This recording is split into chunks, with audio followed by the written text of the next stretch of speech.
Hello, my friends. Jacob's here one more time. Thank you for pressing play, for spending a little time with me as we talk about the Stone of Destiny, Jacob's Pillow, Leofel, the Stone of Scoon or Scone, depending on how you want to pronounce it. It is a relic that has been passed from king to king to king, from country to country to country, going all the way back to a character in the Bible known as Jacob Israel. That's me, too. You're on my channel. Thank you for coming. Press the old like button. Will you tell people that you like the channel? If you like it, share it around. I'm glad you're here. I hope you subscribe. But this story is pretty important because this stone, there's a mystery attached to it. There's a couple of mysteries attached to it. There's a reason why Prince Charles just became King Charles over it just a little while ago. There's a reason why I trekked into New York City and did a little mini documentary, traced down where this one piece was. But there's also been a mystery about this stone for another reason. Right before King Charles ended up getting coronated on Jacob's Pillow, which, by the way, was basically it was a stone that he slept on when he was going from one place to another. Gets his father's blessing, and he runs from his older brother. Sort of, if you don't know who the character Jacob is, he's one of the patriarchs. There was Abraham. Abraham was kind of the first one to get the idea of this one true God. Then Abraham had Isaac, and then Isaac had Jacob and Esau, these twins. Esau came out first. He was hairy all over. He was ruddy, and then Jacob was smooth. It's a picture really of two types of men. There's like the one carnal man, and then there's the one, spiritual man. And ironically, Jacob himself becomes sort of another man along this journey that he has where God gives him a new name. But the story goes that he kind of tricked his father into giving him the blessing, and his older brother was really upset with that. I understand that to be, it's kind of like, I thought that I could get God's blessing and do God's will. But, like working in Christian TV and all these things, and I thought I could do it on my own, right? So I put on the skin of my older brother. I kind of put on the hairy nature of what religious Christianity is today, and kind of to try to get the blessing myself. And what ends up happening is Esau, he's not too happy about that. So then he comes after Jacob, and Jacob runs, and he goes and he stays with Laban, his uncle. Laban, who is a sheep shearer. He makes money off of the flock. Jacob becomes the shepherd. On his way to this place, before he ends up laying eyes on the love of his life for the first time, he falls asleep, and he falls asleep on this stone that this whole video is about, the Stone of Scone. And he has this dream, he has this vision. He has this vision of this ladder or this stairway going to heaven where the angels of God are ascending and descending upon it. In that dream, he understood that God was in that place. It meant that God was with him. Okay, because we're really supposed to be the stones. And ironically, that stone that Jacob fell asleep on, there's an old Hebrew story about how it was many stones, and they were all, crying out to Jacob, sleep on me, sleep on me, sleep on me. I'm the one that you should rest your head on. And what God did was he took all the stones and he put them together and made this one big stone, and that was the one that Jacob slept on. That was the one where he had his vision of and so what he did was, much like I did, I had a vision that I wanted to serve God for all the days of my life. Jacob makes a deal with God, right? He says, as long as you take care of me and my family and we have enough to eat, no matter where I go through, I'll always serve you. I mean, it's kind of a little selfish, and I'm like, as long as you take care of me, I'll do it, right? But Jacob did the same thing, and what does God do? He blesses him. So he ends up going to work for Laban. But this stone stayed, which is weird because I feel a connection to the story as well, because I lived in Connecticut, and I went from Connecticut to Long Island because I felt like God had called me there, and that's where I got married the first time, and that's where I ended up going to work for Daystar Television. Much like Jacob, I had this dream that I was going to serve God, and I had that dream when I kind of moved to Long Island. I didn't sleep on a stone exactly, but really the stone is a picture of us and our life and what God can build off of it, like the foundation, which is Christ, which leads you to the stairway, which actually in Scripture we find out is Christ. Christ is the ladder, the intercessor between heaven and earth. So this stone is like a big deal, so much of a big deal that it has traveled country to country and it's one of the most important relics that is right now held. I believe it's in Westminster Abbey. It's a big deal.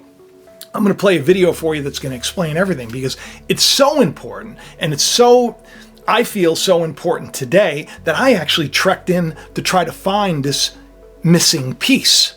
The whole video was about it. In fact, it was like a little bit of a trek, a little bit of a journey. I felt like God was calling me to go and find it.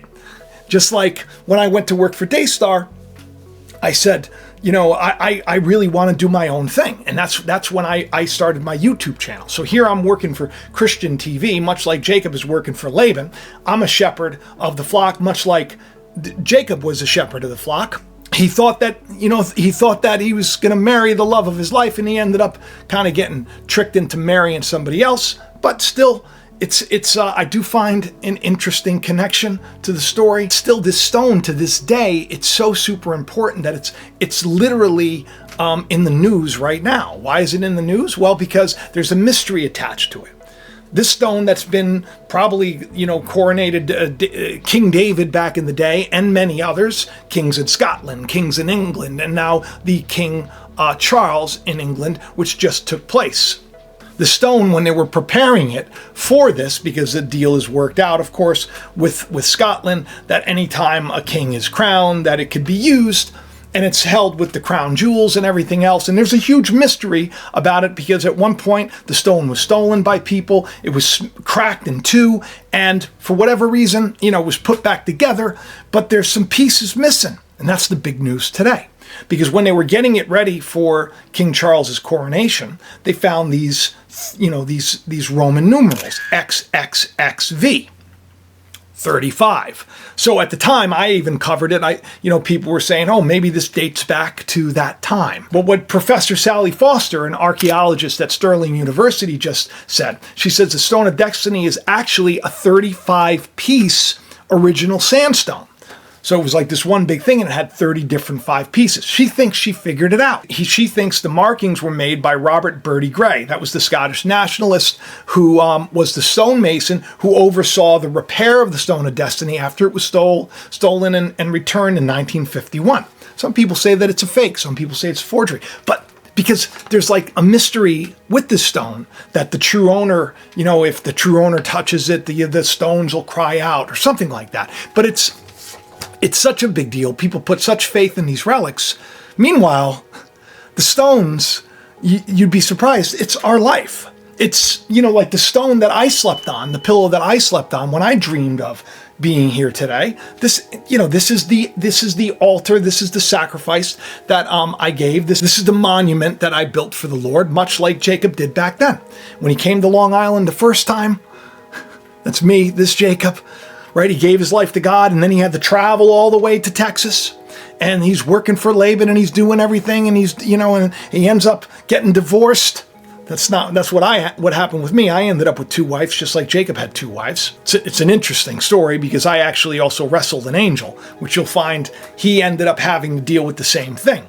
I did. And when I was working in wrestling, and there was a wrestler named Angel, he was a youth pastor, and I got involved in a match as Dr. James Cobb, Dr. J. Cobb, and I choked him out.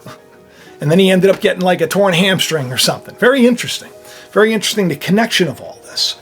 And the reason why I find, the news about the stone so exciting right now is because I don't know too much about this being 35 pieces, and some of them are missing, and we need to go on a hunt to find out where they are, because that's what's going on. It's like a big mystery. But I say to myself, I wonder if it's Genesis 35. Because, the story of Jacob goes a couple of chapters. It's a great story. You should read it.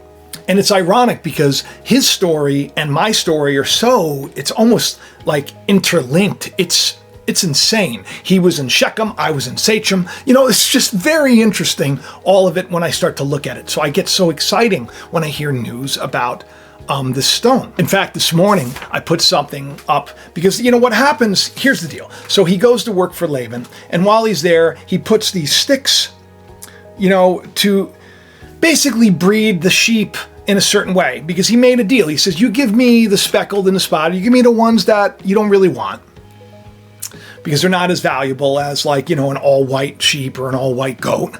And I'll keep those. And they were the minority at the time. I'll take those. But what he ended up doing was, when he put these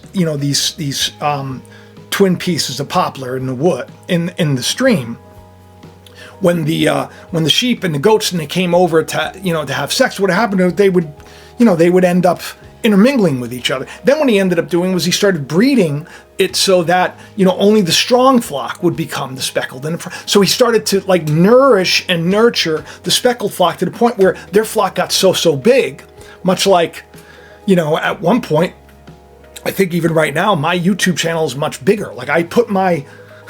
I did the same thing. I started the YouTube channel when I was working for Daystar.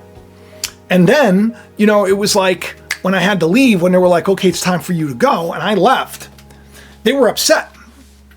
The story with Jacob in the Bible is he leaves Laban under the coat of night. He kind of he takes everything and he leaves because he thinks they're going to get rid of him. It was pretty interesting because I kind of did the same thing. I ended up moving back because God said to Jacob, he says, go back to Bethel. Now, what's weird, Bethel is the place where he put the pillar. Bethel is the place where he's told to go back to. Bethel, ironically, is the name of the town in my novel that the lead character Thomas is from, Bethel, which is strange because at the time when I started writing this novel basically in college. I ended up finishing it much later in life. But Bethel is it's like the place of God. It's the house of God. Now, this is interesting.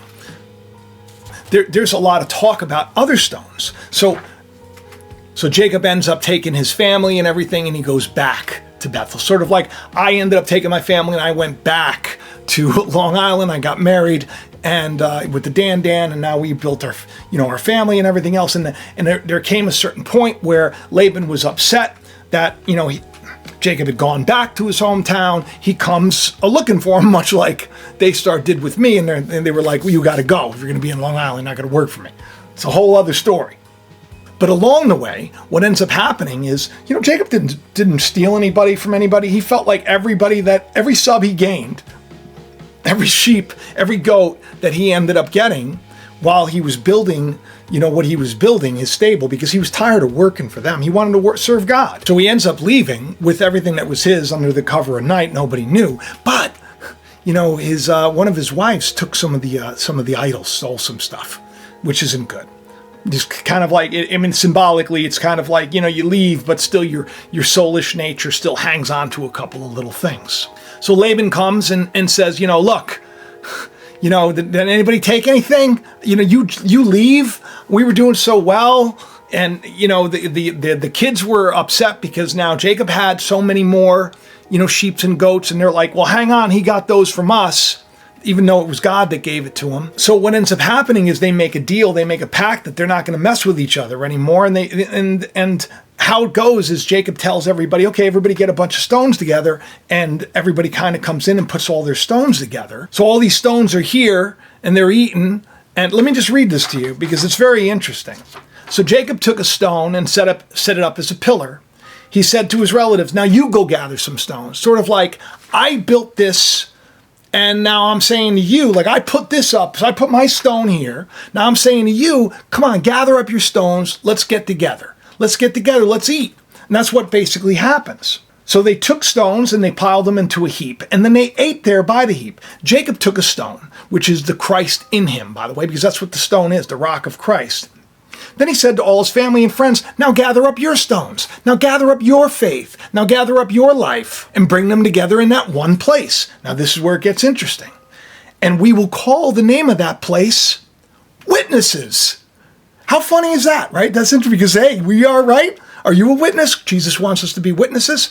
And so that place where Jacob's Jacob left, Laban came over, was still upset.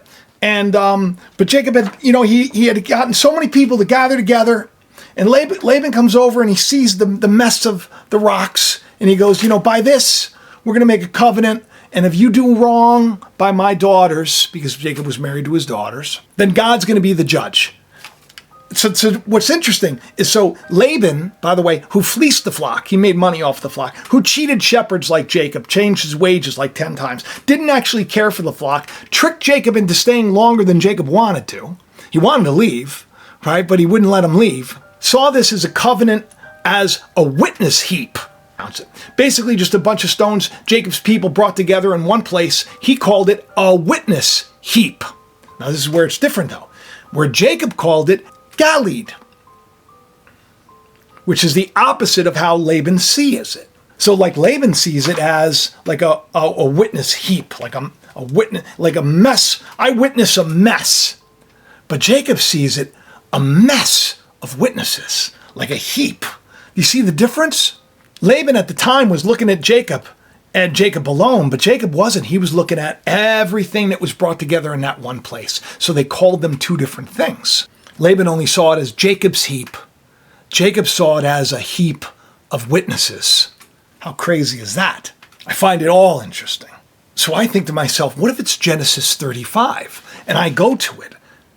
Jacob returns to Bethel. So God said to Jacob, go up to Bethel, settle there, build an altar to your God, who's appeared to you when you were fleeing from your brother Esau, much like I did.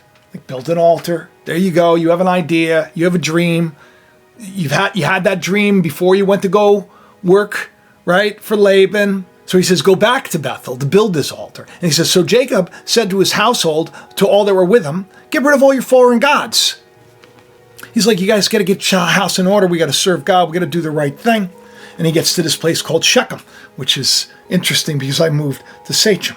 So they gave Jacob all the foreign gods that they had and rings in their ears, and Jacob buried them under the oak at Shechem. Then they set out, and the terror of God fell upon all the towns around them, much like the way it's happening today in the world.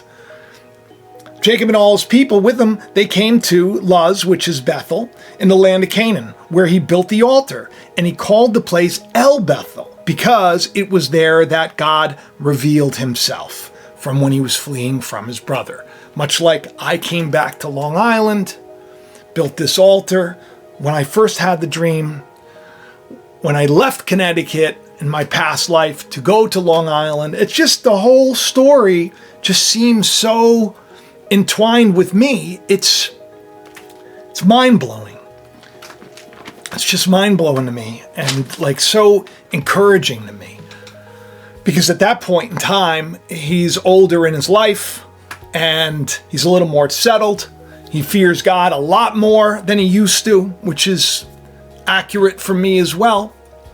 And it's at that point where, God reminds him that he's not just Jacob anymore, he's Israel. Like I wanted to remind all of you that you're not just who you think you are, you're more. God sees us the way we're gonna be, the way we're meant to be. And it's like, it's the point of the story where I feel like we're at. So that's why this stone is so incredibly interesting. And I wanted to share the little mini doc that I did on this with all of you. So if you've seen it before, this is the first time I put it all together. You're going to enjoy watching it again. And if you haven't, enjoy this show.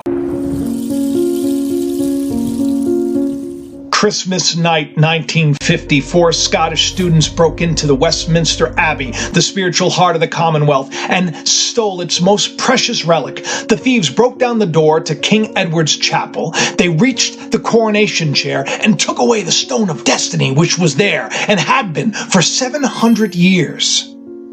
They left all of the jewels. They left all of the stones. They only left their signatures, JFS. Now, why would they leave all of this behind? Why were they only concerned about this one precious relic, the most prized of the crown? This is where they exited. This is a mystery we are going to solve.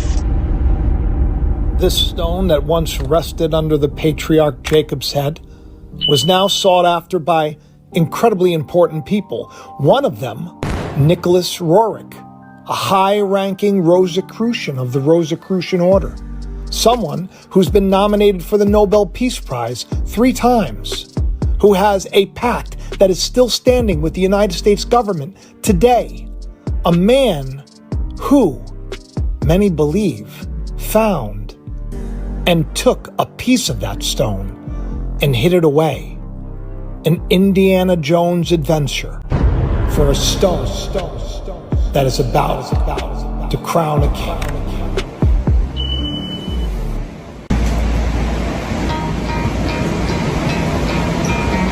All right, I made it. I have absolutely no idea where I'm going. So, I'm not a big fan of traveling. I'm not a big fan of New York City. So far, so good. No life.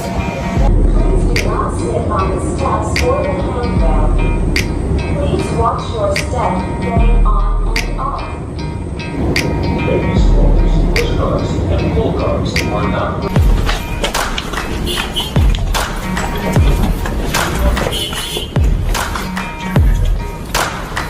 I got a taxi right away. How cool is this?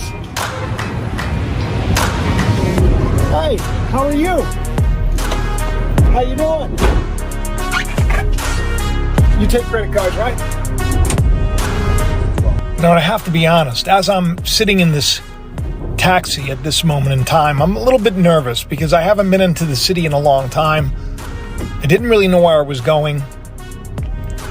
But now doing this voiceover, now knowing that the coronation has already happened, and how strange it was, and how they had a Grim Reaper that appeared, and how even this footage that I shared looked like his eye was turning into some kind of a reptile or something. You probably saw this on the last show, but it had been 6 months, 6 weeks, and 6 days since the Queen's coronation.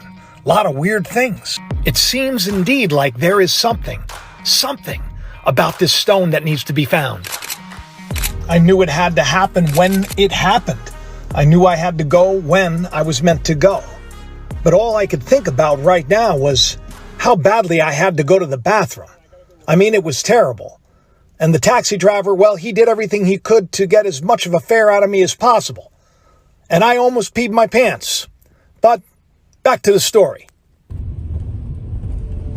There it is. Oh my God, look at that. The Roerich Museum. Wow, I'm so excited.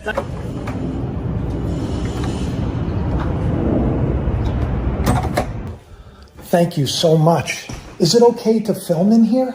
Yes, of course. I am, what do you know about the Stone of Destiny? Do you know anything about it? So I read a little bit, but not so much. You don't know so much about it? That was like his thing. That was his thing. The Master Building, how far away is that from here? It's 3 or 4 blocks away from here. It's not that far, I can walk? Sure. This is like very exciting for me. This is very exciting for me. You know, the king is getting coronated on the 6th on Jacob's stone, Jacob's pillow.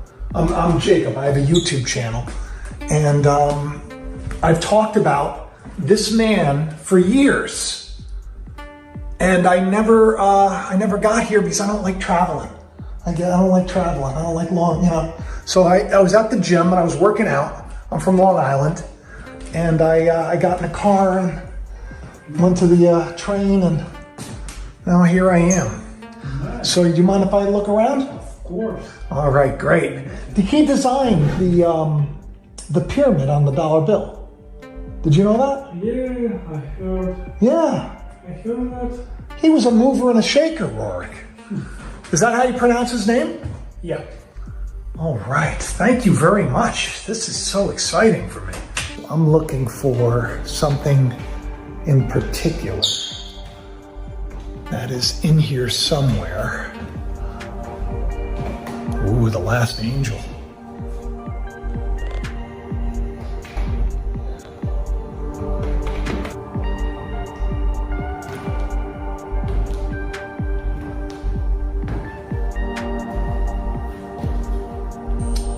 If you don't think that he was in the know about some stuff,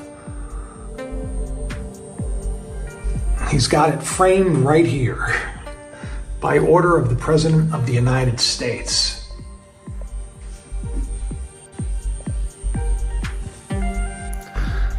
You all gotta understand something. I don't like traveling. So this was like a big thing for me. Danielle told me there's no way you're gonna go. I didn't dress appropriately. It's very cold. Man, what a nice museum this is. Take a look at this. The Star of the Hero. Huh? Isn't that beautiful?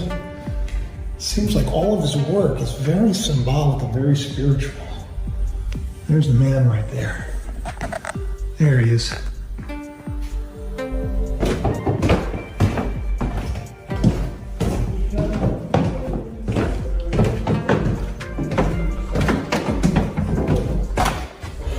Okay, this looks familiar. Let's take a look to see. This looks familiar. This is called the Treasure of the World. I think that right there, that's the container that had the piece. I think our time here is done. Now it's time to go to the building. Now this is where we're going next. Going to the master building. Which the nice man says is about a couple of blocks away from here. What was Roerich's nationality again? He was Russian. He was, well, yeah. Do you know what part exactly he was from? St. Petersburg. Doesn't get any better than that. Where are you from? Same place? Are you any relation? No.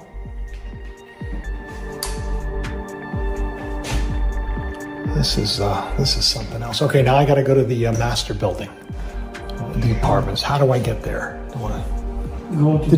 I heard you have somebody who lives in the building? Someone has an apartment there, but where they have stuff still there by him? No, so here's the thing. I'm a YouTuber. Roerich had a fascination with like the Holy Grail, which is known as like the Stone of Destiny.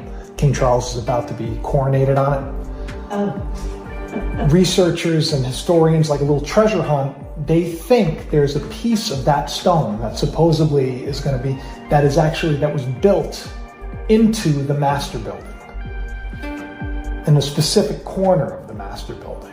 Oh. So I'm going there just to go there because it's a historic place. People have forgotten because, of course, treasures are hidden in plain sight. He has two paintings where that's, where the shard of that stone, he had this in this box, and he has these two paintings. Two of them are upstairs. So that building, I think, held artists and philosophers. Yeah, that's why it was built. Right. Originally, right. I think they always have a little art display in the lobby. Can you walk into the building, or yes, is it into the lobby? Yeah. So I can walk into the lobby. Yeah, I think so. I mean, I'm going. It's May the 4th. May the 4th be with you.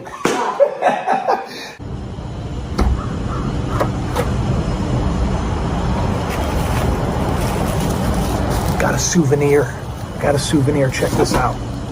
It's upside down. Check that out. Now we're going to go to the master buildings. They said it's just literally 3 blocks from here. Very interesting. Very fun day this was, huh? All right, let's get going. He said literally you go just this way and then to the left 3 blocks. I got the Treasure of the World. I got a print of it. So we got a little reminding going on. Closer I get to the building, the more fired up I am. I literally have the chills. Sometimes we all need a little bit of an adventure. I think I was getting too comfortable in the house. Got to get out a little bit more. Let's soak it up. New York City. Up here it's very nice. Downtown wasn't so nice. So far my knee still hurts, so no superpowers yet, but we'll see.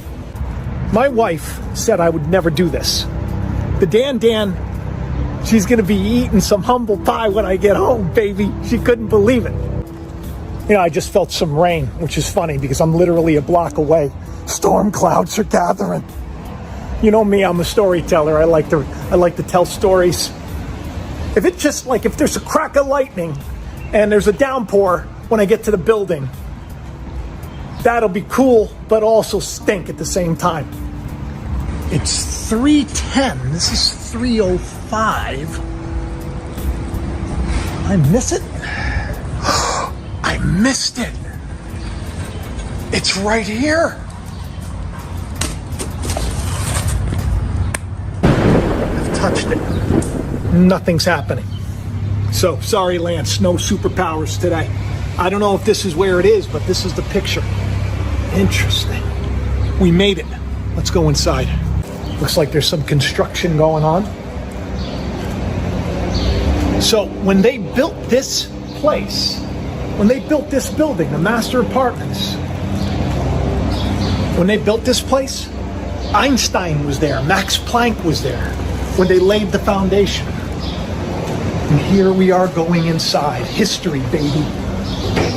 History. Hi. Is it okay to film in here? To record in here? My phone, can I record in here? What do you want to record? Myself. Yourself? Yeah. But not too loud. No. Oh, no, you're going to record? Oh, just a second. Do you know anything about the history of this building? No, not too much. Not The too person much? who knows about it. All the histories between 107 and Riverside. You talk about the museum. I was just there. You were Is there just there. is there anybody here that might know, like an older? Let me show you. Maybe you can take a look at it. Oh, that would be good. Thank you. I've come a long way. I'm not filming you. Don't worry. I won't record you. I know. No, don't worry. I understand. I'm a YouTuber. Read some stuff from here. That's it, huh? That's all they have. Okay. They put some pictures here, but don't know. Wow. All right. Yeah. That's cool. Thank you. So, the sun is starting to shine. It just came out. Looking a little bit better. I can't go downstairs. I wanted to go downstairs and just, I don't know, get as close as I could to the foundation of the building. But I don't live here, and that would be weird, right? So they already think it's weird. They already thought that I was weird. But the nice lady working there, Angela, she let me in.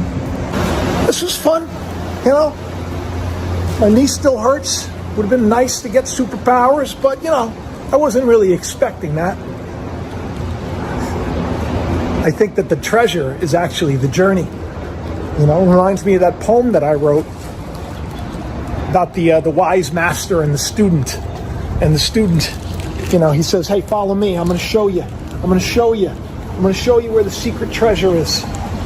He goes, "Finally, you're old enough to know." And the student was so excited, and for 3 days they hiked and they traveled and they journeyed.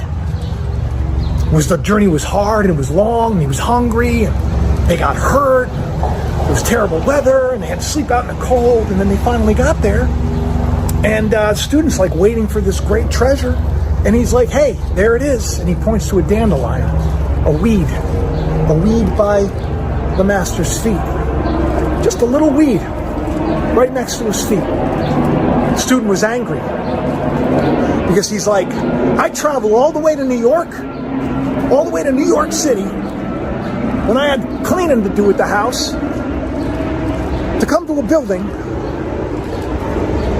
for this?" And the master was like, "The whole time you were going there, the whole time that you were traveling there, you were excited. I'm sorry now the end of the journey is here, that you want it to mean more." I think it was exactly what it was meant to be.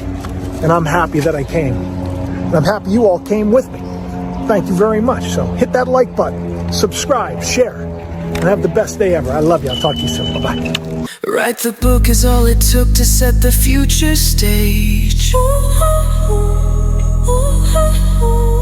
Years would pass as a heartache that lasts for that seed to finally be engaged. Lost would come, and although I'd run my trials and tribulations, I could not outpace. Ooh, that's what it took to finally put these words on the page. Illness and despair, abandonment, loss of home, possessions, Mark told I was going nowhere. All this and more. Children in danger as I pounded my fist while crying and praying into